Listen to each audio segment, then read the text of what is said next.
Boa noite, pessoal, tudo bem? Então, alguns eu tenho a oportunidade de conhecer aí, tanto da Lida do CACD, quanto possivelmente já foram meus alunos. Outros que eu não conheço, deixa eu me apresentar para vocês. Meu nome é Blenda, eu sou professora de Direito Internacional e de curso de Relações Internacionais há uns 10 anos, tá? Tenho publicações tanto na área de solução de controvérsias, quanto comércio internacional. E agora eu vou ter o prazer aí de desenvolver com vocês duas disciplinas que, na minha opinião, são essenciais para o concurso. Desculpa aí, Rômulo, tá? Receberam os slides? Bem, eu fiz essa apresentação de slides para a gente conversar um pouquinho direcionado sobre o direito internacional na prova, especificamente no nosso TPS. Tá? Eu fui um pouquinho mais rápido para a apresentação, para dar tempo da gente falar tudo, depois no final eu volto e a gente conversa um pouco mais, dado o adiantado da aula, né, e também para não ficar cansativo para vocês, tá? Então vamos lá, essa parte dessa apresentação vai dizer respeito àquelas preciosas questões de direito internacional, tá? Eu falo precioso porque, na verdade, o candidato ele não pode abrir mão de nenhum conteúdo. Eu sou dessa opinião. Falta pouco tempo para a prova, mas pelo menos se dedique um pouquinho a estudar dentro de cada uma das matérias, porque, na verdade, cada ponto é precioso. Já teve gente que eu conheci que ficou de fora por 2 décimos.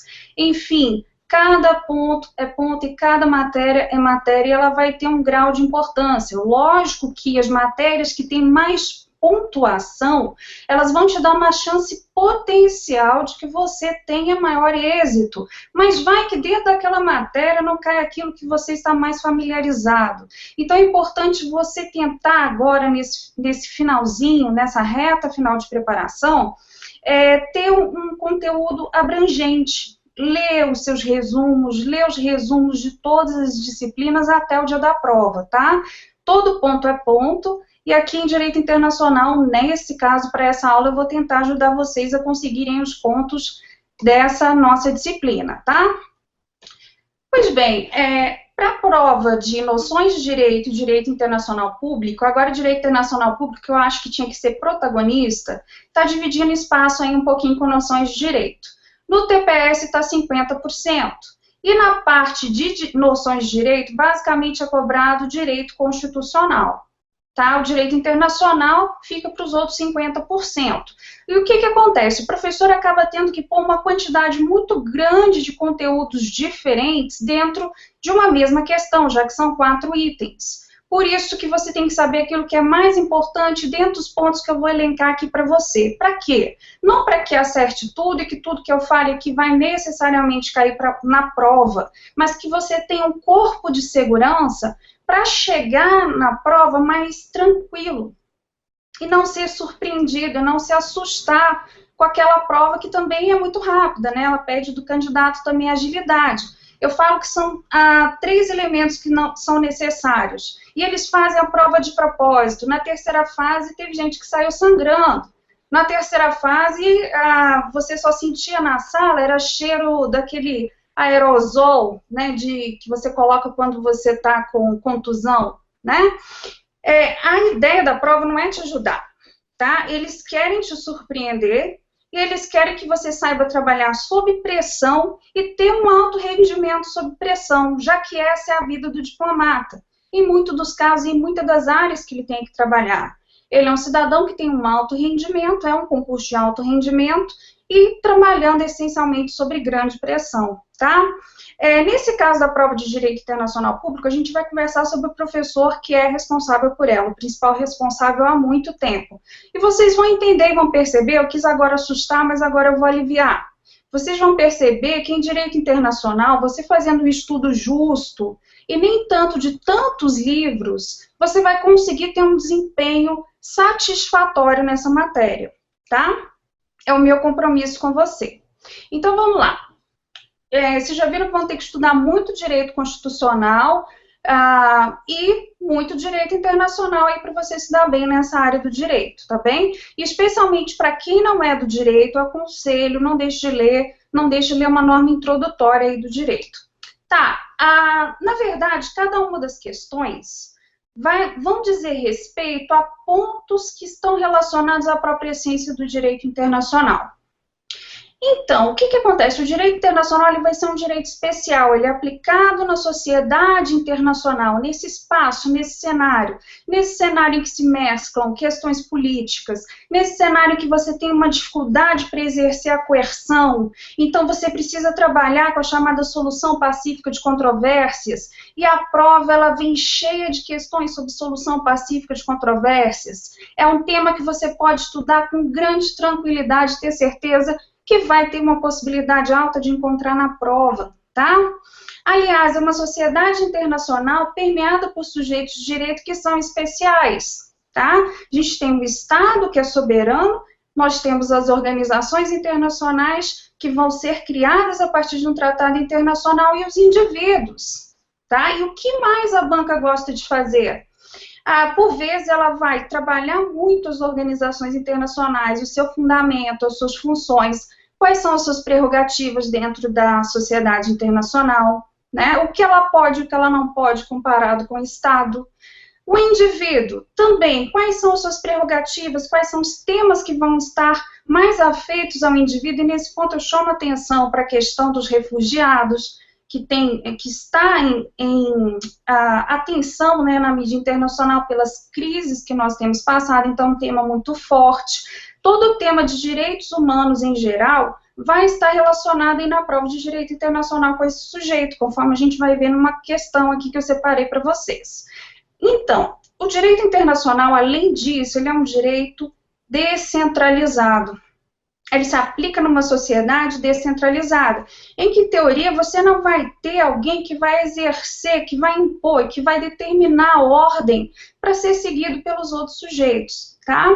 Isso eu estou falando do ponto de vista do direito internacional, tá, gente? Em política, a gente vai ter um outro entendimento. Mas quando a gente fala de direito, você olha assim, no plano interno para a aplicação do direito, e você vai olhar para o Estado, né? Esse nosso Estado que vai demandar aí que o particular cumpra a norma. No direito internacional a gente não tem isso. Consequência, constantemente nós temos questões na primeira fase, perguntando sobre a eficácia do direito internacional, perguntando sobre a execução do direito internacional. Isso também é muito questionado. Um outro ponto que sempre foi questionado, e eu digo mais na terceira fase, só que agora essa questão saiu da terceira fase. Quase todo ano vinha uma questão na terceira fase sobre a base do direito internacional, o seu fundamento, né, as teorias voluntaristas, que vão dizer que, na verdade, o direito internacional ele vai surgir de um ato de vontade aí dos Estados que vão, mediante uma cooperação, criar e ser digamos, conceitâneos, né, ser afeitos aí a essa norma que eles mesmos criaram, tá? Então, atenção, é um tema que sumiu um pouquinho, pode ser que ele volte. Ele foi substituído esse ano por uma questão na terceira fase super engraçada, que quando apareceu a questão, na verdade, a prova de terceira fase desse ano, ela foi um Frankenstein, vou comentar sobre ela um pouquinho mais à frente. Mas o que se via era a cara de perdido, todo mundo, meu Deus, eu estudei tanto, eu estudei o OMC, eu estudei e me perguntam isso? Perguntam isso, porque na verdade eles querem saber como você consegue lidar com uma situação que talvez você não poderia prever, e com que qualidade você faz isso. É essa que é a essência da prova, né? Pois bem, nós vamos ter, então, nessa sociedade internacional uma diferenciação crescente entre os sujeitos, que depois nós vamos conversar, uma influência muito grande da política, e às vezes eles ligam esse tema à questão tanto da coerção, quanto da própria existência do direito internacional, se ele existe verdade ou não, diante das constantes violações. E, para fechar, o tema da coerção ela é tão importante dentro do direito internacional, especialmente com os movimentos que a gente tem tido no âmbito das Nações Unidas e que eu vou conversar com vocês, e eu vou deixar aqui já uma dica, olha, o direito internacional ele é mais comprido do que se imagina, tá? Guardem já isso em mente, ele é mais comprido do que se imagina, porque na verdade o cumprimento dele vai estar relacionado às interações que esses diversos sujeitos têm, e como eles têm muitas relações entre si, falhar, deixar de cumprir uma determinada obrigação internacional, ela pode ter outras consequências que não aquela obrigação. Então, o direito internacional, ele existe, ele tem a sua importância, ele é cumprido, sim. Tá? Eu trouxe isso só para apresentar os principais pontos para vocês do que será exatamente, em que consistirá essas questões, esses itens que vocês vão se deparar aí no dia 24 de julho, tá? Para não ter nenhuma surpresa. Deixa eu dar sequência. Então, quem que é essa banca da primeira fase? Foi até interessante que ano passado saiu. Eu gosto de conhecer quem vai me testar, né? É igual você mirar o teu inimigo, né? Depende, se você vir do ponto de vista que se trata de um inimigo ou de alguém que você tem que agradar, porque na verdade é isso. O professor Mamed, ele ficou responsável pela parte de direito interno, né? De direito constitucional, e o professor Jorge Luiz Fontoura, que já é um velho conhecido, já está há muito tempo trabalhando na banca, ele é um autor e um professor muito ligado a essa questão de solução de controvérsias. Então, por isso é que a prova vai sempre pedir esses temas. Portanto, eu estou sempre verificando o que esses autores estão publicando, qual o âmbito de atuação deles, porque isso vai dar um norte, consequentemente, para alguma questão que possa vir na prova, tá? Então, guarde esse nome, e aliás, a prova do ano passado, ela foi muito coerente, não teve anulações, né, questões tranquilas. Eu diria que o candidato que se preparou com seriedade, ele conseguiu responder sem maiores dificuldades.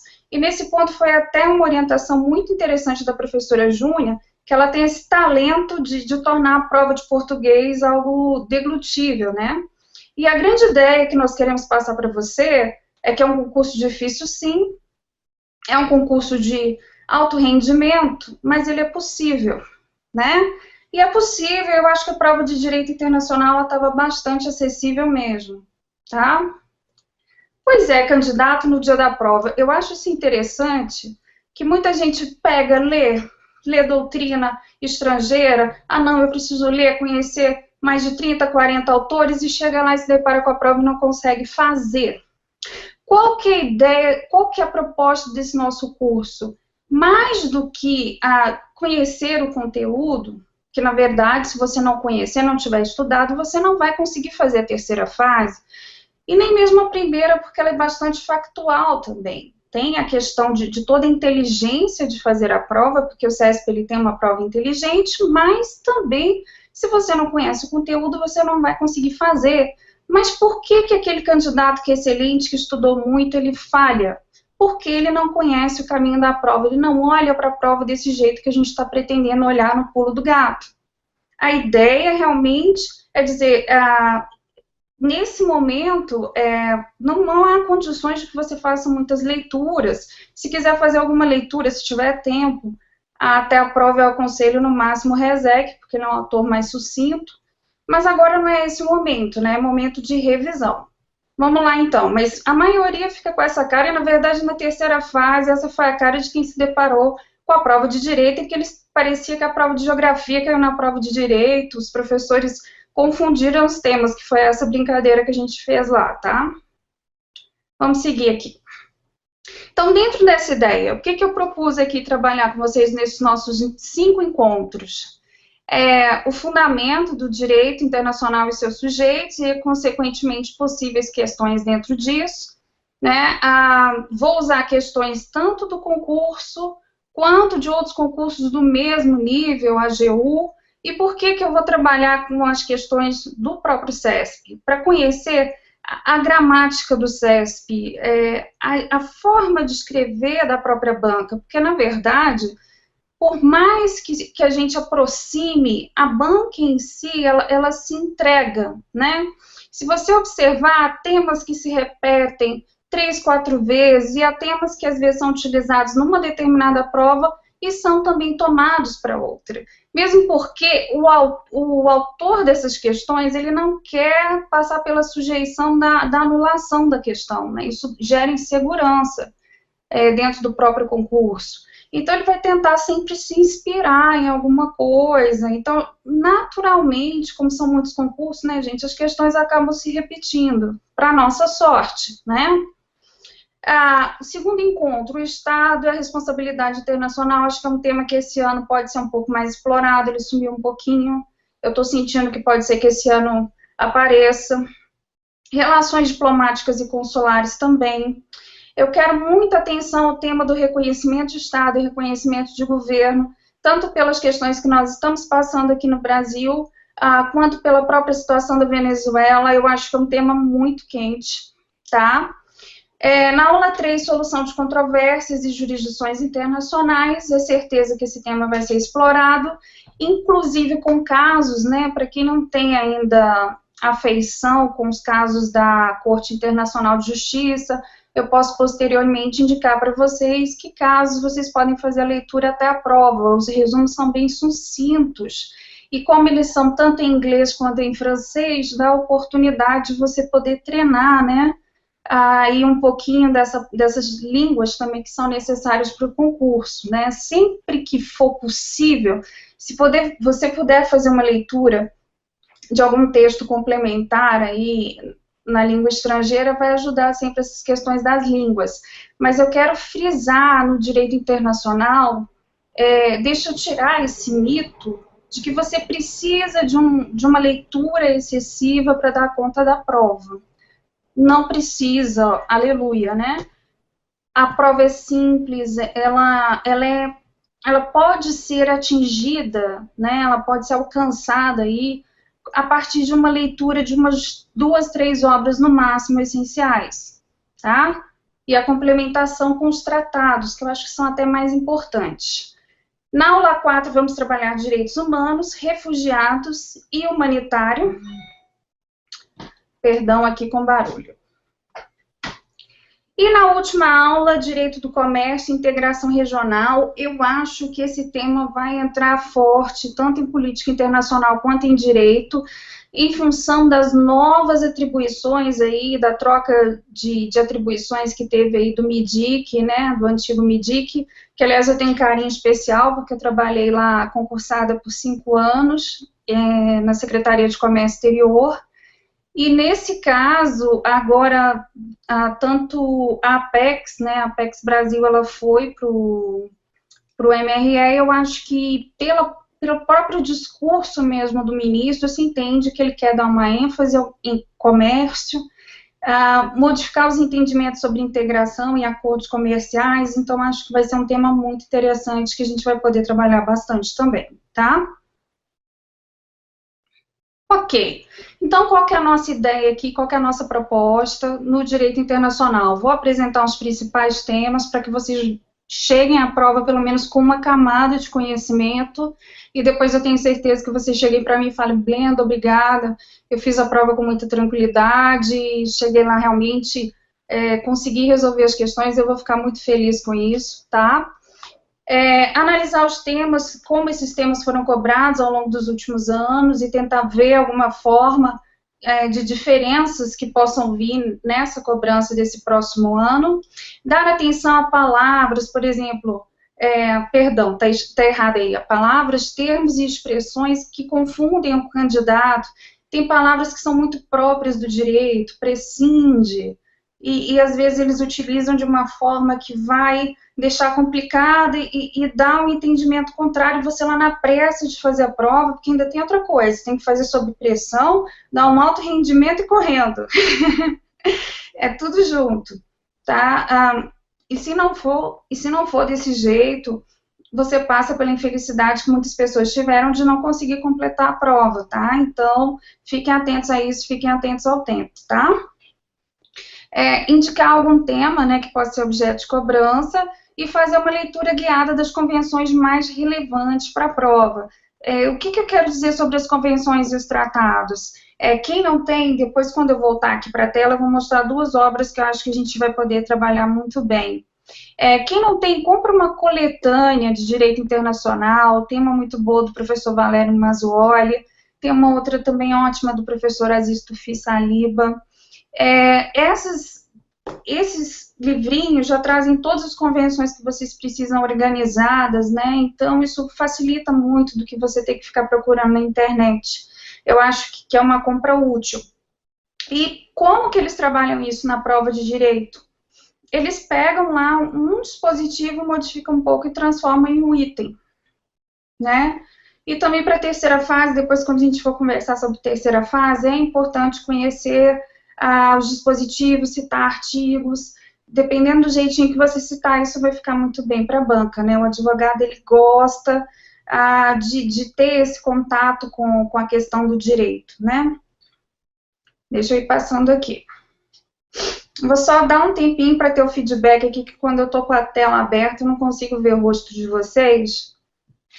Só dar um retorno aqui.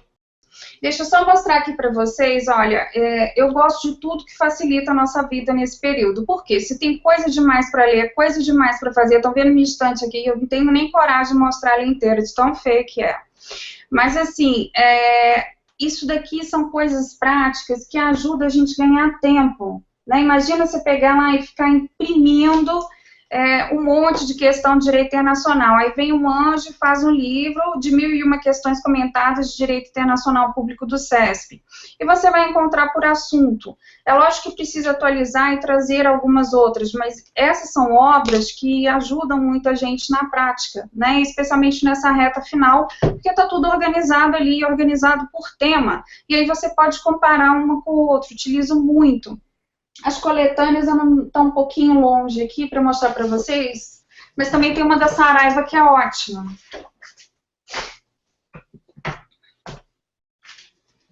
Aqui. Essa legislação de direito internacional da Saraiva é muito boa. Tem os nomes e tem a do professor Aziz Tufi Saliba e do Valério Mazzuoli. Quando vocês me virem aqui olhando para baixo, é porque eu estou sempre olhando para essas convenções, tá? As minhas são todas riscadas e façam isso mesmo. Ok? Vamos dar sequência. Olha só, as questões do ano passado, como eu falei, elas foram muito redondas, né? Ficaram muito bem feitas. Eu espero que continue assim, porque alguns anos anteriores tive a infelicidade de ver algumas questões que misturavam conceitos assim básicos de direito internacional.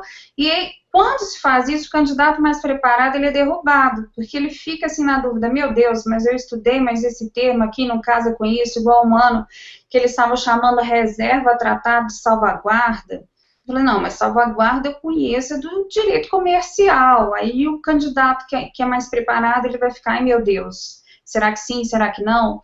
Então, assim, essas questões, elas ficaram terminologicamente perfeitas, eu gostei muito. Vamos dar uma olhadinha para o passado, e, gente, isso daqui não é besteira, vocês têm que pegar a prova de vocês, é a prova de vocês mesmo, quem fez ano passado. Olhar para essa prova, não olhar como um bicho de 7 cabeças, olhar para essa prova, olhar para os seus erros, porque é só assim que você vai conseguir crescer.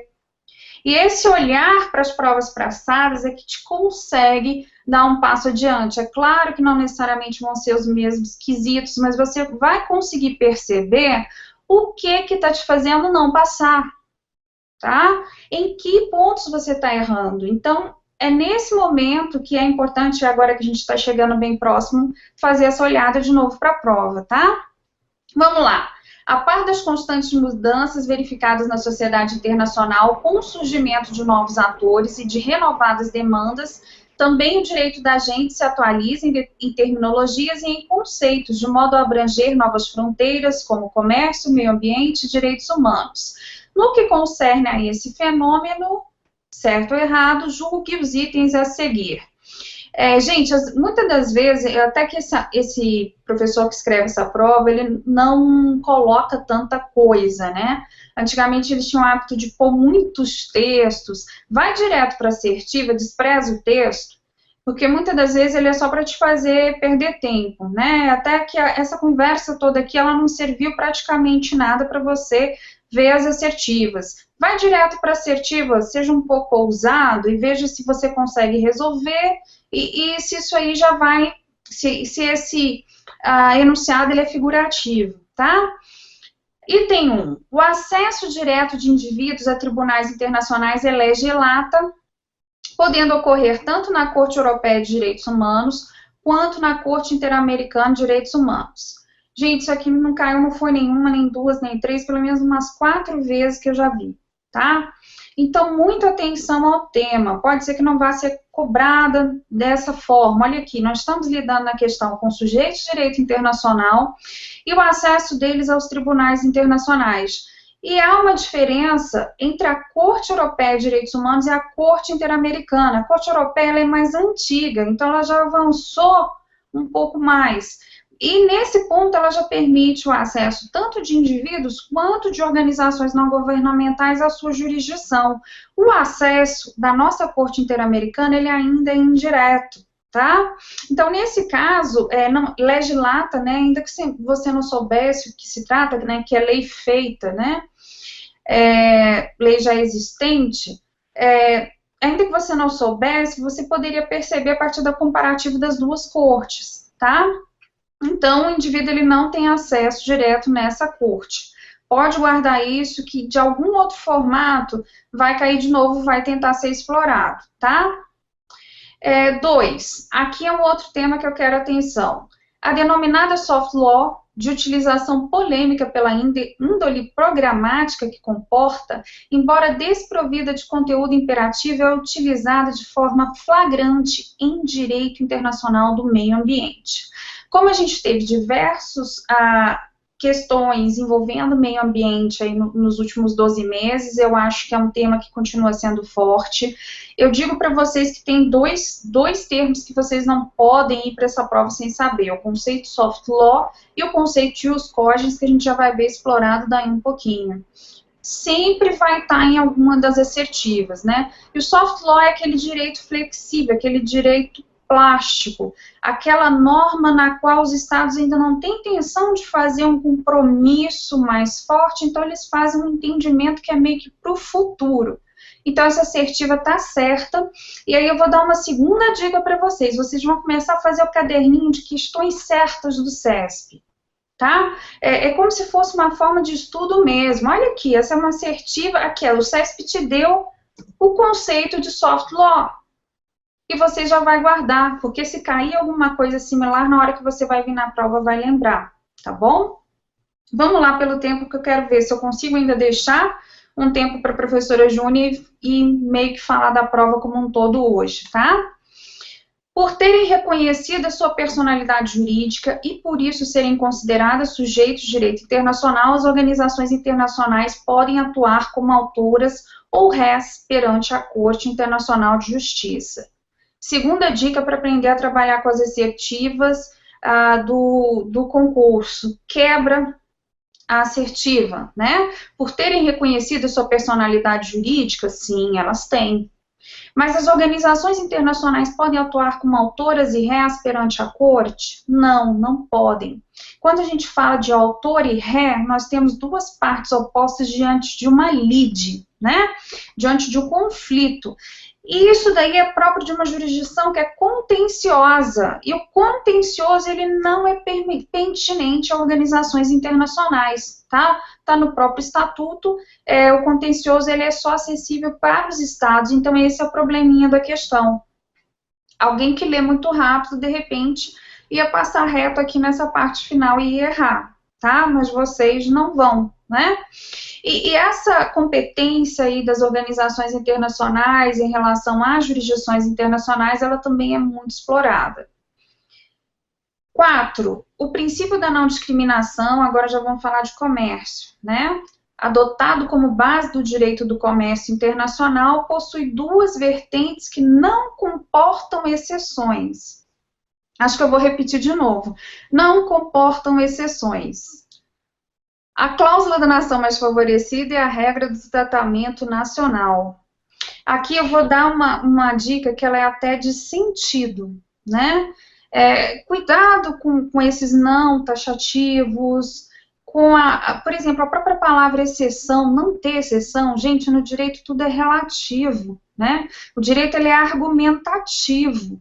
E o direito, assim, como ele não pode abarcar tudo que existe, ele vai, consequentemente, precisar ser flexível. Então, dizer que não comporta exceções são só para questões que são mais relevantes, né?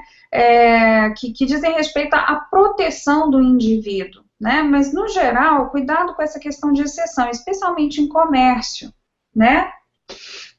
Sim, a gente vai ver isso bastante no OMC, sobre o princípio, mas eles possuem exceções sim, a própria integração regional é uma exceção, né?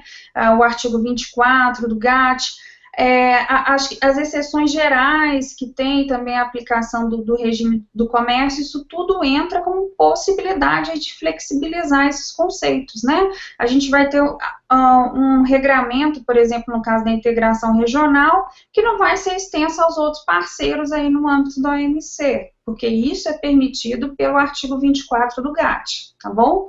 Então, isso daí, já lembrou da primeira exceção? Não precisa ficar lá dando aula para você na cabeça, né? Especialmente o professor precisa pensar assim, você não vai ficar dando aula para você na cabeça lá, não, já achei, ótimo, vou para a próxima, né? Mas a gente vai poder revisar aí quais seriam todas essas exceções na nossa aula aí de integração regional, tá? Questão 2. A jurisprudência tem constituído importante acervo de decisões que balizam o desenvolvimento progressivo do direito internacional. Eu falei para vocês que esse é um professor que gosta dessa área de solução de controvérsias, né? Não apenas como previsão ideal, mas como efetivo aporte à prática da disciplina. Acerca da aplicação do artigo 38 do Estatuto da Corte, de antecedentes judiciários de tratados e costumes, julgue.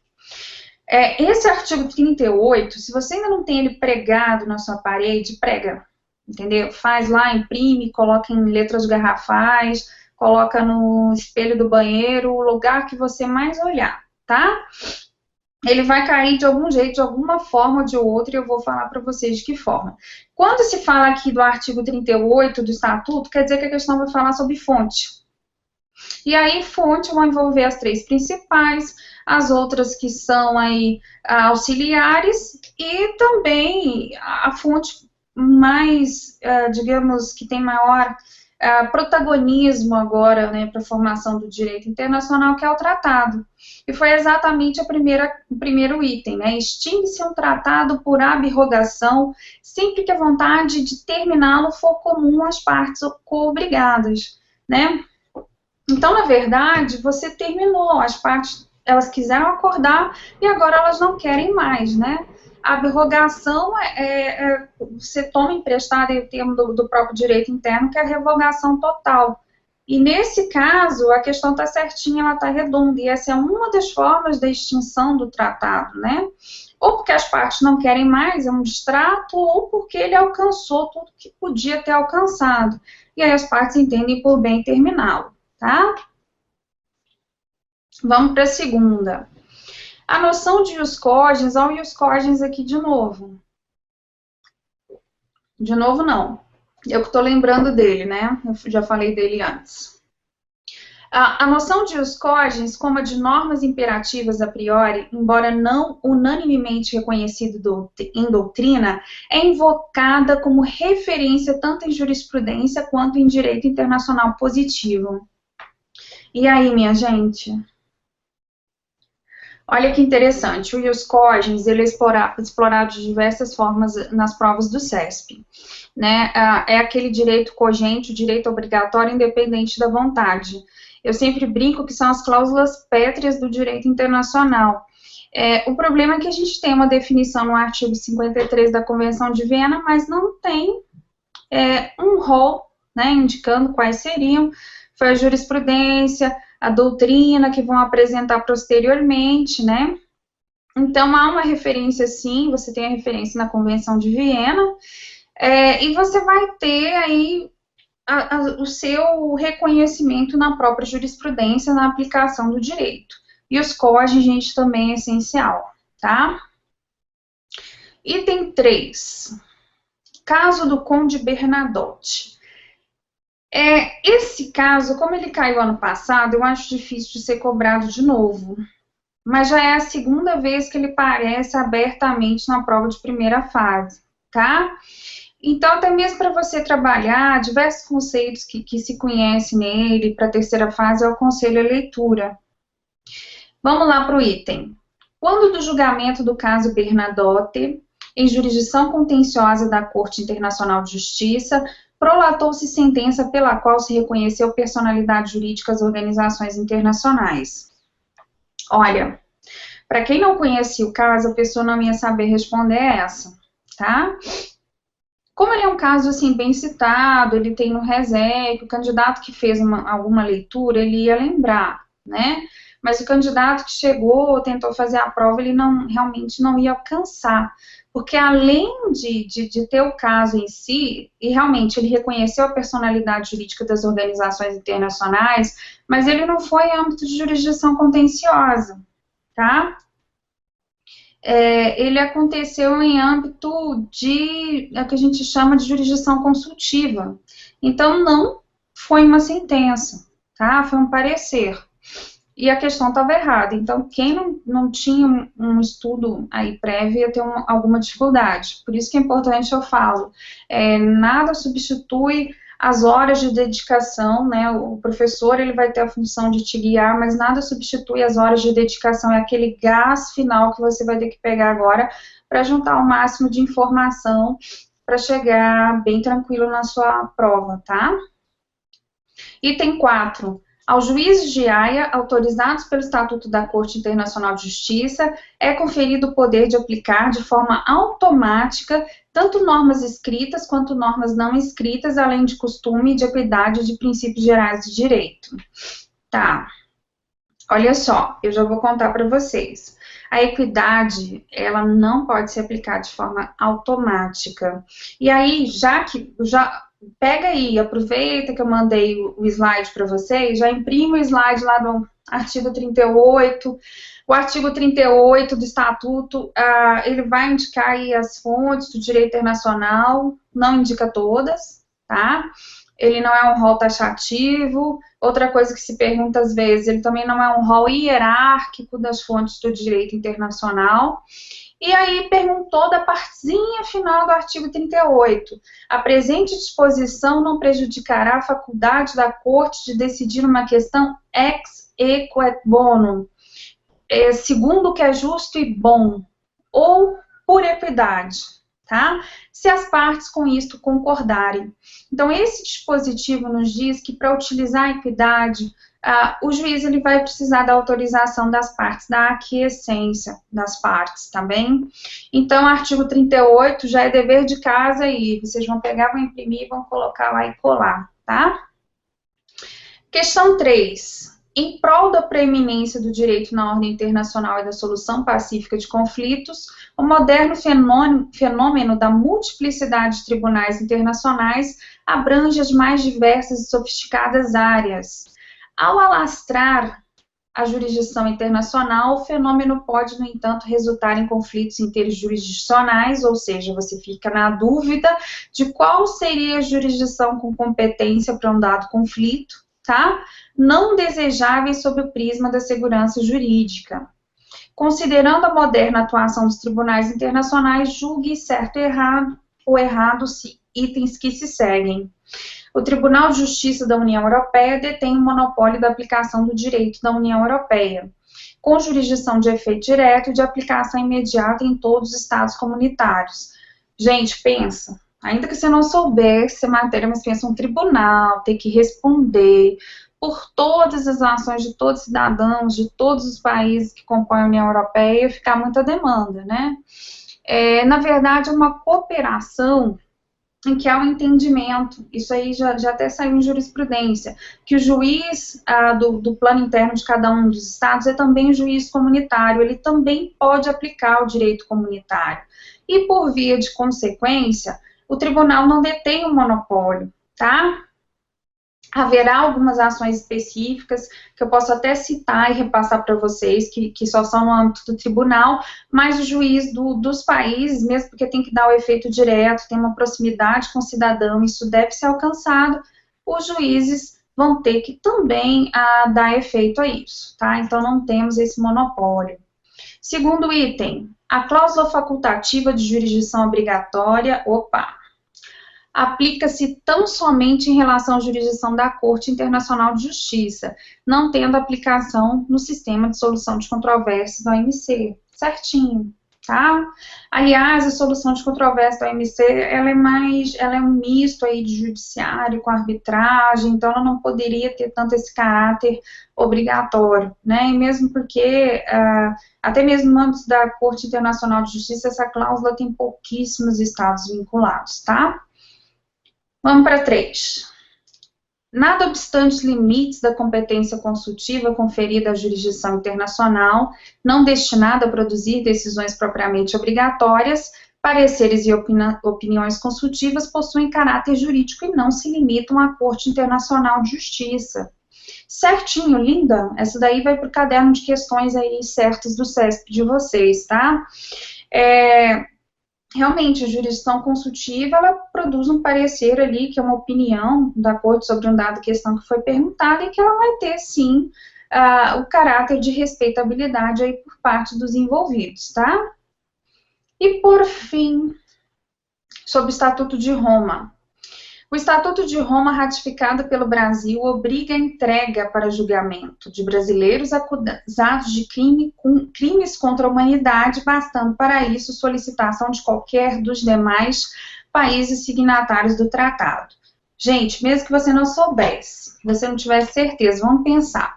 Os estados são entidades soberanas, eles têm receio de tudo aquilo que pode retirar o seu poder, de tudo aquilo que pode retirar a sua soberania. Imagina se ele vai entregar para um determinado tribunal que ele possa ir julgar um nacional seu e você vai entregar obrigatoriamente, né?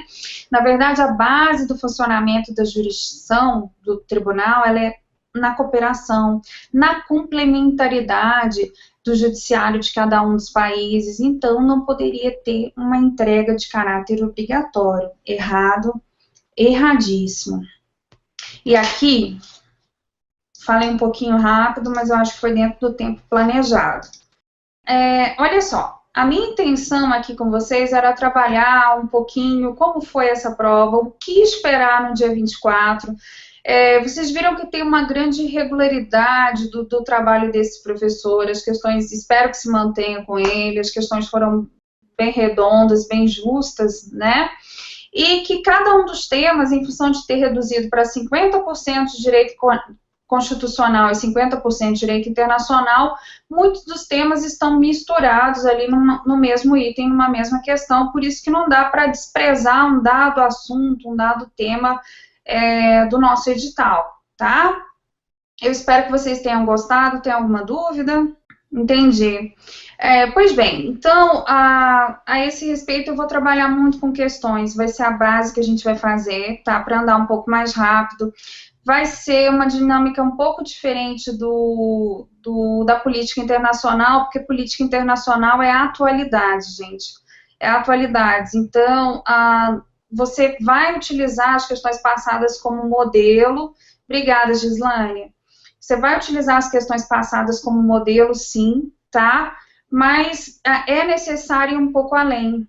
E dentro de política internacional, eu quero trabalhar com vocês no viés de entregar um material com que você consiga chegar na prova um pouco mais seguro, porque é muito comum que se passe um conteúdo muito grande para vocês sem nenhuma sistematização, né? E a minha ideia, meu trabalho ele é bastante sistematizado, então por isso que a gente vai precisar, eu vou precisar contar com a cooperação de vocês, que vocês leiam, que vocês façam a leitura das convenções, e pode ter certeza que dentro dessa ideia que vocês possam ter o melhor para a preparação de vocês, tá? Eu quero agradecer a atenção de vocês, tá? Talvez se eu tenha falado algum outro termo que por vocês não serem da área do direito, podem ter ficado um pouco assustados, mas percebam que embora vocês estejam se preparando, de repente agora, para essa prova, como o professor Rômulo falou, é algo de longo prazo, né? Algo que pede uma consistência, mas que não te impede agora de repente, você ter no dia 24 um resultado que vai te deixar feliz, né? Um resultado que vai te deixar feliz, porque quando a gente alcança aquilo que a gente desejava, né? Vai dar aquela satisfação e impulso para vocês continuarem, darem sequência e seguirem estudando, tá? Boa noite para vocês, boa sorte aí nos estudos, tá bem?